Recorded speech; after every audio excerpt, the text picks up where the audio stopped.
So last week I had asked you to read um, the chapter on global revolutions. And what I want to do this week is introduce you to some of the documents that were actually written during this time. Um, so as I do that, what I'm going to do is introduce you to a number of concepts to help you think about these particular documents. And that should help you both in terms of doing the discussion questions as well as preparing you for the midterm. So in thinking about global revolutions, you'll probably notice that most of them actually took place in the Atlantic. And that certainly is going to be where our focus is going to be for today. But let's start with a person you were introduced to a while back. So in chapter 14, Queen Zinga was actually introduced. She is somebody who comes into power. Estimates give it 1624 or 1626. There is a little bit of debate on when that actually took place. She becomes important in the African center coast, particularly because her father's kingdom was close to the Atlantic coast. And as a direct result of that, of course, they come into contact with both the Dutch as well as the Portuguese. The Portuguese very quickly take over the western coast as a result of trading posts, and Luanda becomes part of Portuguese Angola. And so as Queen Zinga comes into power, one of the things that we know is that growing up, she actually had contact with these Portuguese traders. More importantly, she learned the language and was also baptized with a Christian name. In addition to that, when she becomes queen, she is able to effectively negotiate with the Portuguese. After her initial contacts as queen, the story goes that when she first met the viceroy of Portuguese Angola, she was taken to a room where the viceroy was seated, and there was no seat for her. And the story goes that two of the people that she brought with her basically then crouched on the floor to make a seat for her so that she could be on level footing with the Portuguese. She is a great example of somebody who engaged in resistance. After the original kingdom, which was much closer to the coast, was invaded by the Portuguese, she retreats further in, ultimately creating a kingdom of her own that was a place where enslaved people who were able to free themselves from captivity were able to go.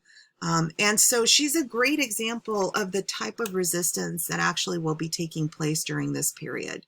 And so UNESCO actually created this fabulous illustrated story of her life, which is well worth your time, and I will actually put as part of the links. So she is a great example of the ways in which resistance and change was happening during this time of revolutions. You know, traditionally when we think about revolutions, we think about those conflicts where people were successful.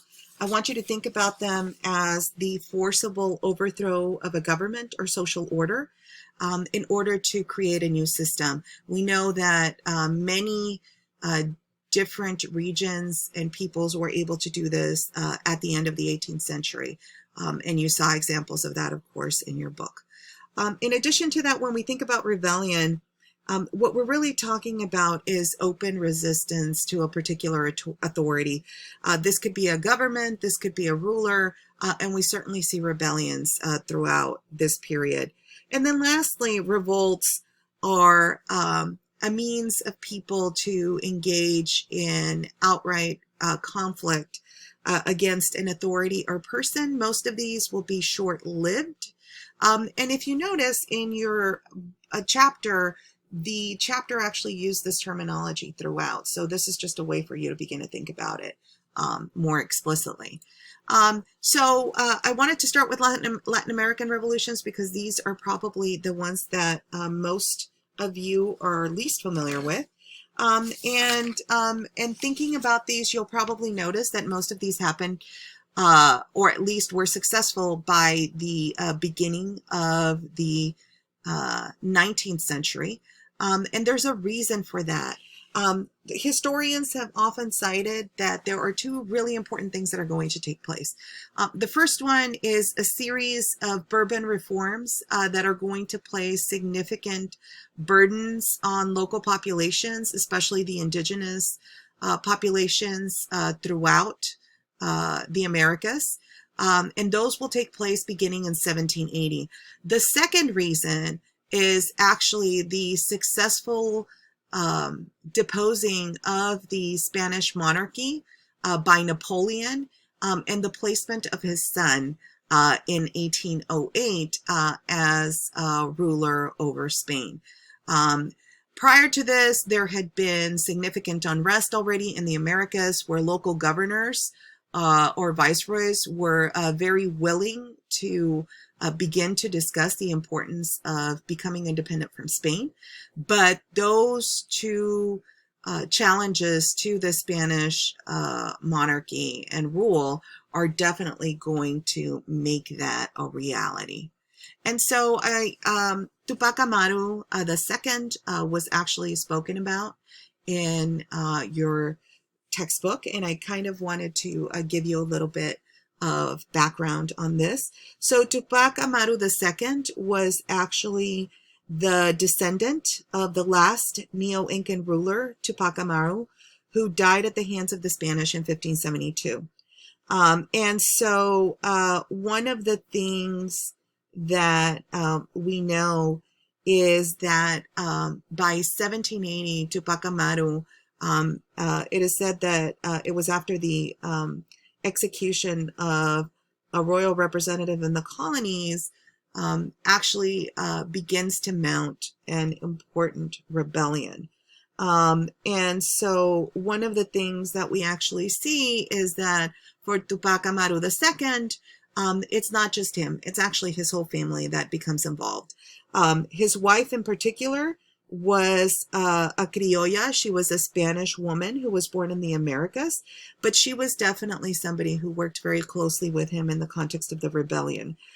Women were an active part of the rebellion. I know we traditionally don't talk about them, although your book did allude to the important role that they took. But she, Micaela Bastidas, is somebody who is going to be important, but also cause some problems for the Spanish. One of the things that we know is that the rebellion was fairly short-lived, just a couple of months. And ultimately, both Tupac Amaru and his children, as well as his wife, will suffer similar fates. So Tupac Amaru II had his tongue cut off. He was actually placed in this particular device that you see right here, which was often used as a means of torture, and ultimately he was killed and quartered. Micaela Bastidas posed a problem for the Spanish government because traditionally women were not part of the criminal system or the punitive system that tried to prevent rebellion. Micaela Bastidas basically became an example for other women in the sense that she suffered the same fate as her husband. So ultimately the rebellion pipes down, but one of the things that we know is that it will be part of the inspiration that by 1783, many indigenous peoples and leaders, as well as those who had been born in Spain but were of Spanish descent, will begin to use as a means to call for independence for the region. One of the things that was interesting that happened last week is that on the celebration of the anniversary of Mexico's independence in 1821, Pope Francis actually sent a message. And in the message, he basically said that the acknowledgement of what happened in the Americas necessarily includes a process of purifying memory, that is to recognize the very painful errors committed in the past. And of course, he goes on to say, but we do not evoke the pain of the past for its own sake, but rather to learn from it and take steps to heal the wounds and construct an open dialogue that respects differences and build a much desired brotherhood, giving priority to the common welfare over private interests.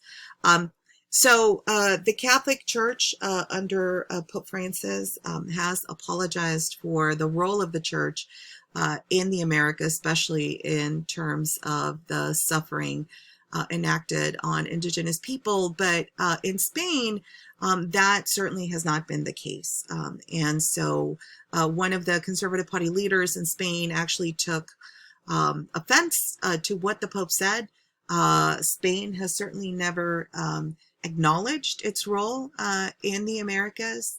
And so we're still talking about these issues in the context of revolution. And so I thought I'd share that with you today. So what I'm going to finish with is basically talking about the Mexican Revolution. And in terms of the Mexican Revolution, one of the things that we know is that two of the main people who are connected to the revolution are actually priests. This gentleman right here is considered to be the father of the revolution. His name is Miguel Hidalgo y Costilla. He is said to be the father of the revolution because in 1810, he, carrying an image of the Virgin of Guadalupe as a flag, he calls for independence. He's a really interesting individual in that he had been a priest for several decades, but was also a subject of inquiry by the Inquisition because of his views. And of course, this is all prior to the revolution, but he is definitely seen as somebody who begins it in 1810. The other person is pictured right here. His name is Jose Maria Morelos y Pavon. He becomes a really important military leader.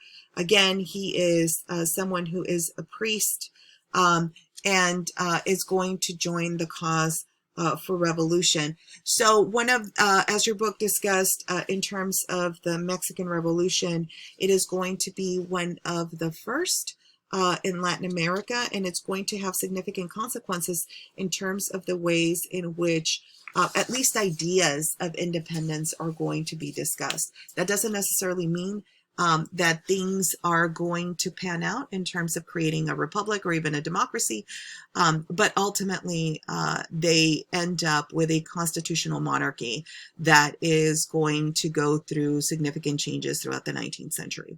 So this is just a little bit of an expansion on what you read in the book. If you have any questions about this or would like me to discuss other issues, please feel free to let me know and send me an email.